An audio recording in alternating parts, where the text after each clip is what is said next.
আমরা দুজনেই চেয়েছিলাম একসাথে থাকতে, কিন্তু চাওয়ার চেয়ে বাস্তবতা ছিল অনেক কঠিন। ভালোবাসা ছিল সত্যি, অভিনয় কিন্তু ছিল না। তবু জীবন আমাদের জন্য আলাদাই একটা পথ ঠিক করে রেখেছিল। পরিস্থিতির কাছে আমরা ধীরে ধীরে হেরে গেলাম। কেউ কাউকে দোষ দিইনি, শুধু চুপ করে মেনে নিয়েছি। একসময় প্রতিদিন কথা বলার সেই মানুষটার সাথে আজ হয়তো কোনো কথোপকথন হয় না, ঠিক মতো তার খবরও জানা নেই।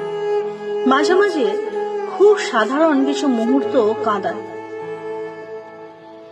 পুরনো ছবি, পুরনো মেসেজ, পুরনো প্রতিশ্রুতি। ভালোবাসা শেষ হয়ে যায়নি, শুধু আমাদের একসাথে থাকার সুযোগটা শেষ হয়ে গেছে। এখন বুঝি সব সম্পর্ক ভাঙে না বিশ্বাসে, কিছু সম্পর্ক ভাঙে শুধু ভাগ্যের সিদ্ধান্তে।